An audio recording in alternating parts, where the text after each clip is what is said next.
하겠습니다. 우리 하나님의 말씀은 출애굽기 24장 12절에서 18절 말씀까지입니다.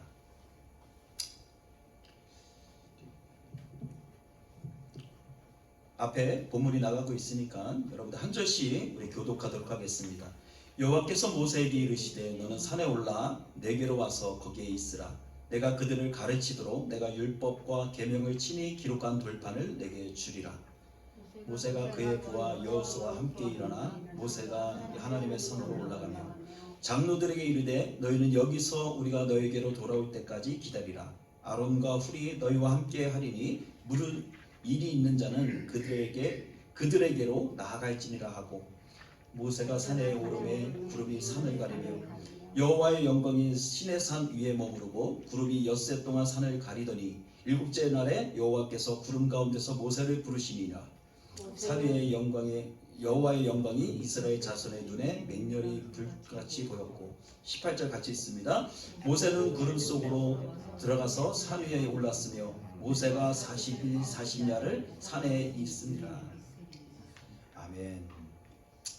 오늘은 출애굽기 24장 말씀을 통해 균형 잡힌 그리스도인의 신앙생활이라는 제목으로 함께 은혜의 말씀을 나누려고 합니다. 예전에 제가 이런 이야기를 들은 적이 있습니다. 목사가 되기 전에 인간이 먼저 되라 라는 말을 들은 적이 있습니다. 사실 그때 당시는 그 말이 이해가 되지 않았습니다. 주의 길을 가겠다고 또 헌신해서 이제 앞으로 주의 말씀을 전하는 주의 종이 하나님께 드리는 인생이 되겠다라고 결단하는 사람에게 그런 말이 인간이 먼저 되라라는 말이 이해가 되지 않았고 납득이 되지 않았습니다. 그런데 몇 년이 지난 지금 목사가 되고 저 자신의 많은 목회자들을 만나면서 내 안에 감추어진 변화되지 못하는 모습을 보며 실망스럽기도 하고 이제 그 말씀이 조금 이해가 되는 것 같습니다. 왜 그때 그분들이 왜 인간이 먼저 되라고 했는지 그 말이 조금 이해가 되는 것 같아요. 여러분 아무리 목회자라 할지라도 신앙생활과 삶의 균형을 잃어버릴 수가 있습니다. 그것은 우리가 아는 것과 사는 것은 다르기 때문인 것이죠. 우리가 믿음 생활을 내가 하나님을 믿는 것과 이 세상을 사는 것이 다르기 때문이라는 거예요. 기영도 시인이 쓴 우리 동네 목사님이라는 책 가운데 19절에 이런 말이 있어요. 성경이 아니라 생활의 밑줄을 그으라라는 글귀가 있습니다. 이 말의 의미는 균형 있는 신앙생활이 필요함을 말하고 있다는 거예요.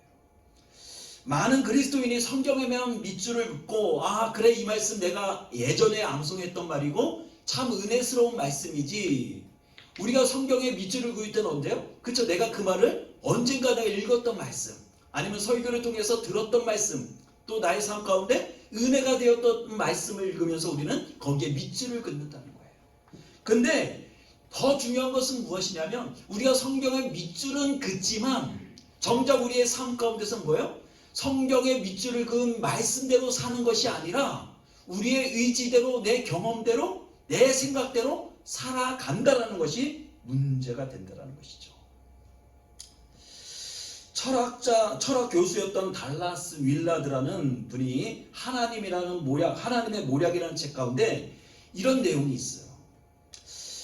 하버드 대학을 자퇴한 여학생의 이야기가 나옵니다. 여학생은 가난했기 때문에 학교에서 마치면 청소 일을 하고 용돈을 벌어서 썼습니다. 그런데 그 반에 잘 사는 한 친구가 종종 그 모습을 보면서 놀리기도 했다는 거예요. 야, 너 정말 더러워. 심지어는 그 여학생에 대해서 정말로 하지 못할 말들을 내뱉곤 했다는 거예요. 그래서 이 학생이 이제 하루는 그 남학생과 윤리 강의를 같이 듣게 되었다는 거예요. 한 번, 두 번을 같이 듣게 되었고 그때마다 그 남학생은 그 윤리학 강의에서 A+A를 받았다는 것이죠. 그래서 이 여학생이 마지막으로 이제 내가 이 하버드 대학을 내가 자퇴를 해야 되겠다. 그 마음을 가지고 이제 자기에게 강의를 했던 윤리학 교수를 찾아가서 얘기를 합니다.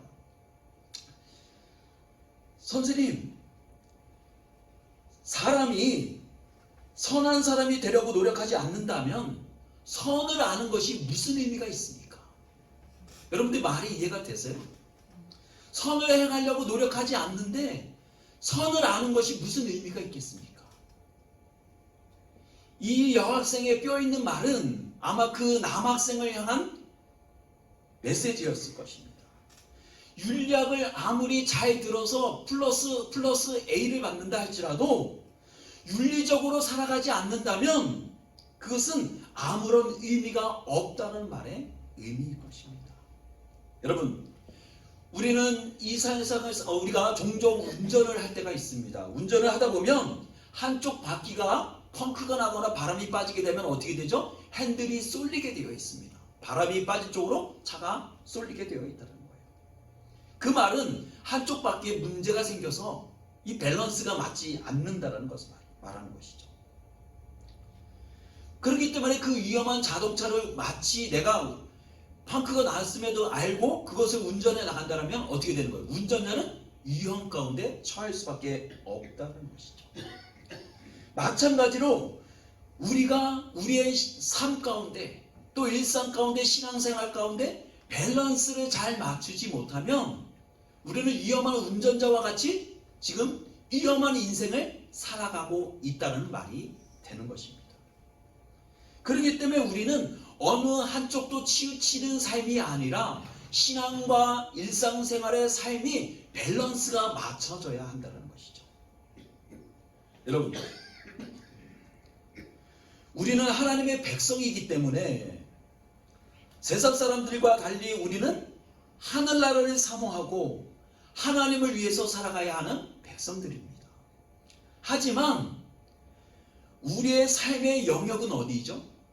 현재 내가 살고 있는 이곳, 이 세상에서의 삶도 또한 우리는 어떻게 해야 된다는 거예요? 우리가 영적인 삶도 살아가야 되고 신앙적인 삶도 살아가야 하지만 동시에 우리는 이 세상에 내가 몸을 딛고 있는, 내 발이 디딛고 있는 이 세상을 균형 있게 살아가야 한다는 것이죠. 그런 점에서 우리 믿는 사람들은 세상 사람들이 갖는 고민보다도 더 깊습니다. 어떻게 하면 신앙생활도 잘하고 또 이 땅을 살아가면서 밸런스 있는 삶을 살아갈 수 있을까? 그렇기 때문에 우리에게는 신앙적인 밸런스가 필요하다는 것이죠. 오늘 본문에 보면 예수님께서 이제 시내산에서 모세를 부르십니다. 모세는 하나님의 부르심을 받고 시내산에 올라가서 40주야를 하나님과 함께 보내게 됩니다. 그리고 그곳에서 40주야를 함께하며 그곳에서 모세는 뭘 받죠? 우리가 잘 아는 것처럼 십계명을 그곳에서 받게 된다는 것입니다. 그리고 장차 너희들이 이제 출애굽을 하게 되어서 그곳에서 광야를 지나게 될 때 내가 너희들을 만나게 될 성막을 만드는 기초를 세우게 된다는 것이죠. 여러분, 모세는 지금 하나님의 부르심을 받은 최고의 지도자이지만 동시에 이스라엘 백성들이 이끌어야 할 최고의 지도자예요. 그렇기 때문에 그들을 잠깐 그 자리를 비운다는 것은, 최고의 지도자의 자리를 비운다는 것은 모세에게 있어서, 이스라엘 백성들에게 있어서 굉장히 치명적일 수밖에 없다는 것이죠. 그런데 여러분, 모세는 이스라엘 백성들의 지도자이기도 하지만 모세는 어떤 사람이에요? 하나님의 부르심을 받은 하나님의 종이라는 사실이에요. 우리가 종종 그 사실을 잃어버리게 되면 내가 이 세상에서 내 자리를 지켜야지. 내가 어떻게 이 자리를 빠져나갈 수 있어? 우리 공동체가 망가질 텐데, 나가 없으면 안 될 텐데, 그런 생각을 갖게 된다는 거예요. 그런데 모세는 그럼에도 불구하고 어떻게 해요? 하나님의 부르심을 받고 모세가 하나님 앞에 나아가는 것을 볼 수가 있습니다. 이것은 우리 믿는 자들에게 있어서도 너무도 중요한 거예요. 우리는 이 땅을 살아가지만 하나님의 부르심이 있으면 어떻게 해야 돼요? 언제든지 우리는 그 부르심에 뭐 해야 된다? 순종해야 한다는 거예요. 하나님이 부르시는 그곳, 하나님이 원하시는 그곳, 부르심에 순종하는 것은 너무도 당연하다는 것이에요. 그래서 모세는 하나님이 부르시는 시내산을 향해서 자기의 발걸음을 옮깁니다. 여러분, 저와 여러분은 이중 국적을 가지고 있습니다. 하나의 국적은 어딜까요? 바로 지금 우리가 이 땅에서 살고 있는 캐나다 시민자로서, 시민권자로서 캐나다 신분, 캐네디언으로서 신분을 가지고 있다는 거예요. 국적을 가지고 있다는 거예요. 또 하나는 어디죠? 장차 우리가 소망하고 고대하고 내가 그것을 소망하는 그곳, 천국이 우리의 국적이 된다는 거예요. 여러분, 우리가 이 땅을 살아가지만 정말로 우리가 본질적으로 돌아가야 할 곳은 어디예요? 바로 하나님 아버지가 계신 천국이라는 거예요. 그렇지만 그러면서 우리가 이 세상의 가치 기준을 살아가지만 우리는 하늘나라에 속한 하나님의 백성이기 때문에 하나님 백성으로서의 가치 기준도 동시에 가져야 한다는 거예요. 우리가 이 땅을 살아가면서 그래 이 땅에서의 삶이 나에게 모든 것이 전부지 라고 생각하고 살아가는 사람들은 나중에 어떻게 되는 거예요? 하나님 나라에 입성할 때, 하나님의 심판대 앞에 설 때 우리는 울며 이를 갈 수밖에 없다는 거예요. 여러분, 우리가 이전에는 사탄의 자녀였고 심판받을 자녀였지만 지금은 우리가 뭐예요? 하나님의 자녀가 되었고 하나님의 택하신 백성이 되어졌어요. 그렇기 때문에 우리가 이 땅을 살아가면서 이 세상의 사람의 가치 기준이 살 것이 아니라 우리는 누구의 가치 기준을 가지고 살아야 한다는 거예요? 하나님 나라의 가치 기준을 가지고 이 땅을 살아가야 한다는 거예요. 그렇다고 해서 오늘 이 말씀 듣고서 그러면 우리가 잠시 이 세상을 거쳐갈 건데 내가 이 세상을 열심히 살면 되지 않겠네, 열심히 살면 안 되겠네, 그런 생각을 가지면 안 됩니다. 우리는 동시에 이 땅을 잠시나마 거쳐가는 인생이지만 우리의 현재의 삶 가운데 우리는 뭐예요? 최선을 다해야 돼요. 내가 할 수 있는 노력들을 다 해야 돼요. 그것이 우리에게 맡겨진 사명이고 이 땅을 살아가는 방법이에요.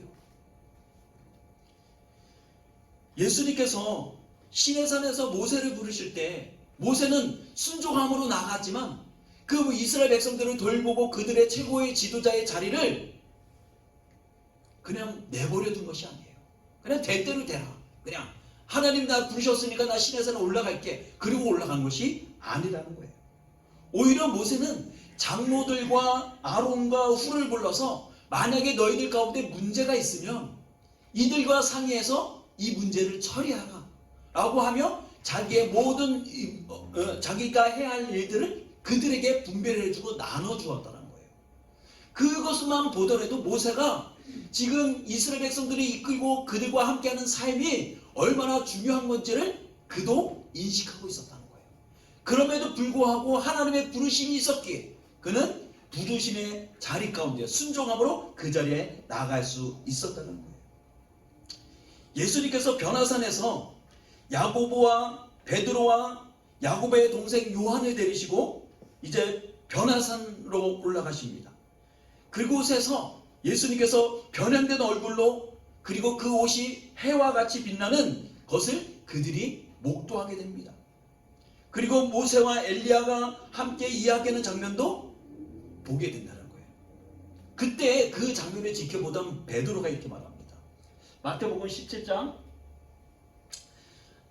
주여 우리가 여기 있는 것이 좋사오니 만일 주께서 원하시면 내가 여기서 초막셋을 질 때 하나는 주님을 위하여 하나는 모세를 위하여 하나는 엘리야를 위하여 하리이다. 이렇게 말한다는 거예요. 이제 그곳에 올라갔더니 제자 3명이서 그곳에 올라갔더니 하나님도 보이고 모세도 보이고 엘리야도 보이는데 정말 그곳이 너무도 영광스러운 거예요. 너무도 그 장면이 아름답고 멋있는 거예요. 그 베드로가 볼 때 우리가 저 산 밑으로 내려가지 말고 이곳에서 우리가 주를 위하여 모세를 위하여 엘리야를 위하여 체막셋을 짓고서 우리가 이곳에 거하는 것이 좋지 않겠습니까? 라는 아이디어를 냈다는 거예요.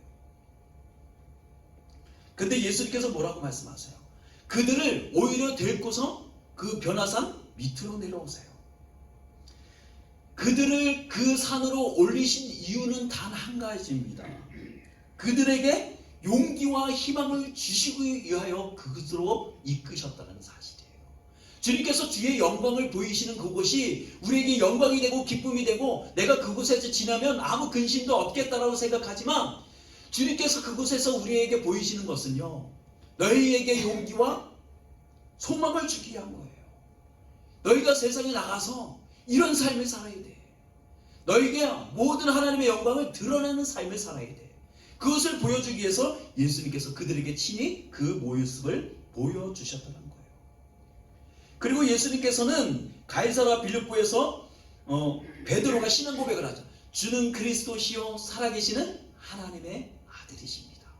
라는 그 고백 가운데 베드로가 고백하잖아요.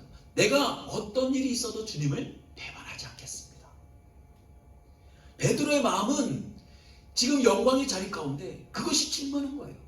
내가 어떤 시련이 와도 그것을 내가 배반하지 않겠습니다. 그렇지만 여러분, 예수님이 죽으신 이후에 예수님이 십자가에 달리신 사건을 통해서 베드로는 어떻게 해요? 그 자리에서 예수님을 부인하잖아요. 바로. 여러분,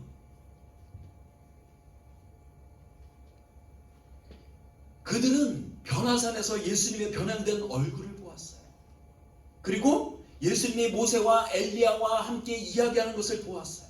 그리고 하늘에서 들리는 음성을 들었어요. 이는 내 사랑하는 아들이요 내 기뻐하는 자니 너희는 그의 말을 들으라는 음성도 듣게 됩니다.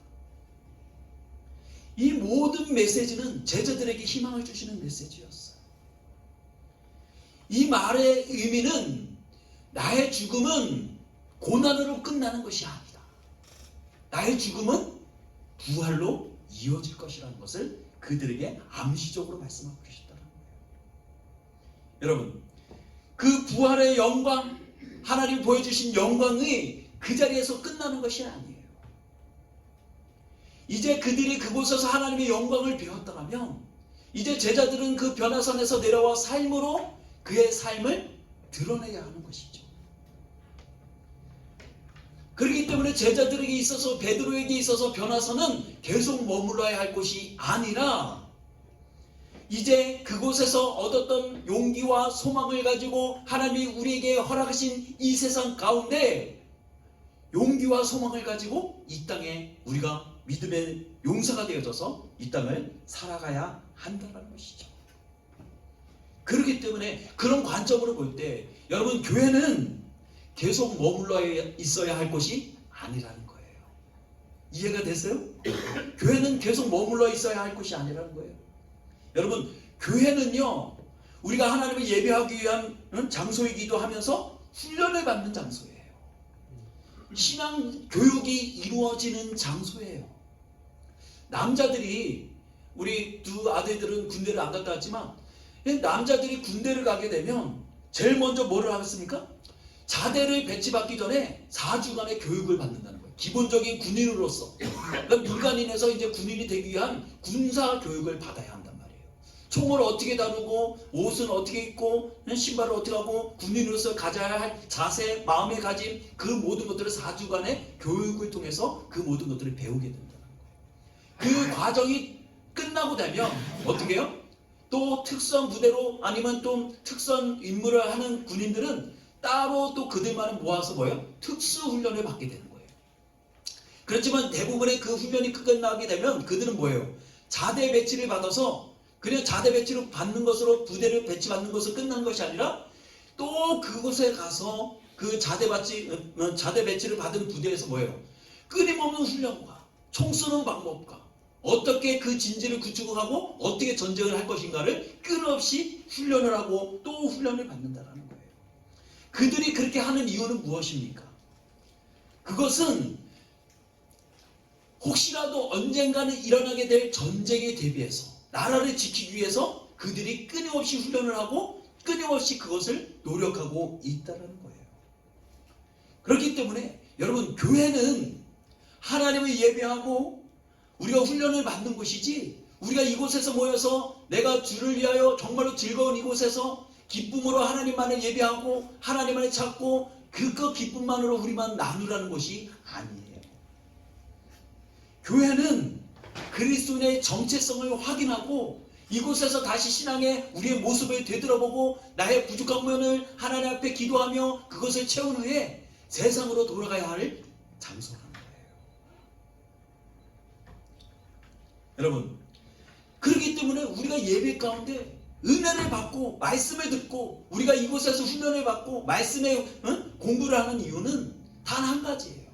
우리가 이곳에서 그것을 행함으로 우리가 세상에 나갈 그 세상, 내가 살아가야 할 세상에서 너희가 그런 멋진 군인으로서 너희의 임무를 다 감당할 수 있게끔, 너희들이 그런 삶을 살아낼 수 있게끔 도와주는 것이 교회라는 거예요. 그것이 균형 잡힌 신앙생활의 모습이라는 거예요. 그런데 안타깝게도 교회가 많은 커뮤니티를 제공해요. 교회 오면 즐거운 일들이 많아요. 가까운 예를 보더라도 여기 성당에 보면 여러 가지 커뮤니티 활동들이 굉장히 많아요. 뭐 바둑 생활도 있고 그림 그리기도 있고 사진 반도 있고 뭣도 있고. 여러분, 교회는 문화 생활을 하는 곳이 아니에요. 교회는 신앙 훈련을 하는 곳이에요. 나의 부족한 부분을 하나님 앞에 기도하는 곳이고 예배하는 곳이고, 그곳에서 힘을 얻었다면 우리가 이제 돌아가서 나의 삶 가운데 이 거룩한 하나님의 백성으로서의 부르심에 합당한 삶을 살아낼 수 있게끔 재충전해 줄 수 있는 곳이에요. 그 믿지 않는 사람들이 그래서 교회를 나가지 않아서 돌아오지 않는 와이프를 보며 남편을 보면서 야, 교회 가면 바둑을 주냐 뭐를 주냐, 옛날에 그렇게 핍박을 했잖아요.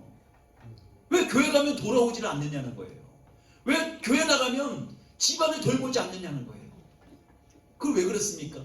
우리의 신앙생활이 교회 가면 뭔가 내가 그곳에서 얻을 수 있을 것 같고 그곳에 주의 영광이 머무는 곳이니 내 마음이 편해지니까 자꾸 그곳에만 가 있는 거예요. 근데 주님께서 정말 원하시는 것은 너희가 주의 영광이 머무는 그곳에서만 머물 것이 아니라 너의 일상 생활 가운데 돌아가서 그 영광스러운 삶을 너희들이 살아내라는 거예요. 많은 크리스찬들이 실패하고 실수하는 이유가 그거예요. 교회에서는 열심을 내고 정말로 그 누구보다도 특심을 내는 그런 그리스도인들이 세상을 나가면 실패해요. 무너져요, 한없이. 그것이 왜 그렇습니까? 신앙의 밸런스가 없기 때문에. 여러분, 그 예로 느헤미야서에 보면은 무너진 예루살렘 성벽을 재건하기 위해서 예루살렘 총독으로 부임하는 이야기가 나옵니다. 느헤미야가. 근데 느헤미야는 분명 기도의 사람이었어요. 근데 그들이 예루살렘 성벽을 쌓고 있을 때 이방 민족들이 계속적으로 방해를 한 거예요. 그 성벽을 쌓지 못하도록. 계속적으로 방해를 하고 공격을 하고 밤낮을 가리지 않고 그들을 공격했다는 거예요.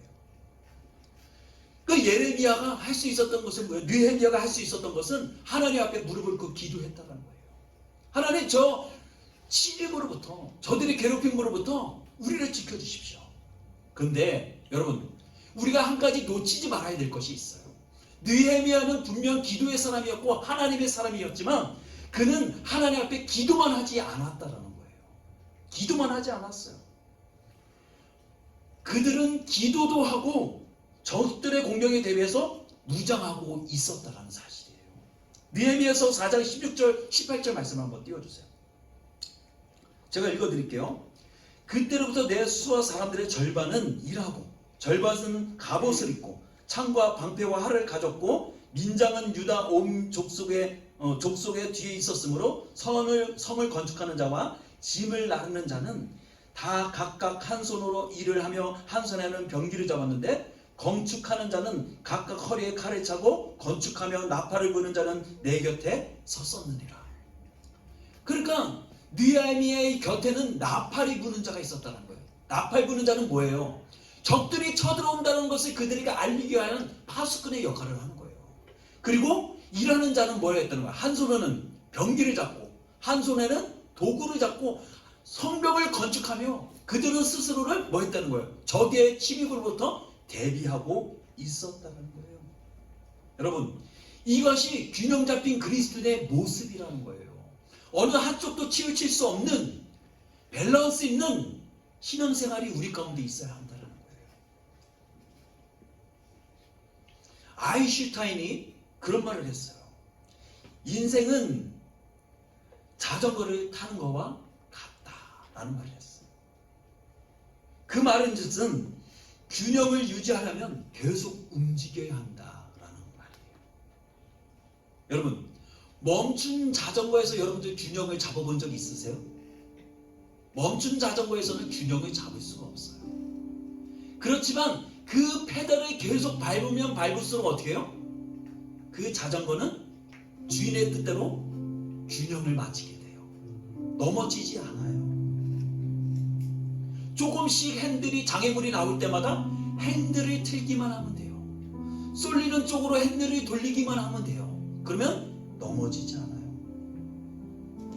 그런데 여러분, 중요한 것은요, 그때 잊지 말아야 될 것은 페달에서 발을 띄지 말아야 한다는 거예요. 계속적으로 페달에 발을 밟아서 자전거가 앞으로 나가게끔 만들면서 손으로는 뭐예요?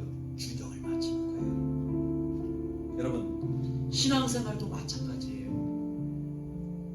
우리의 신앙이 정체되어져 있으면 신앙의 밸런스를 맞추기가 어려워요.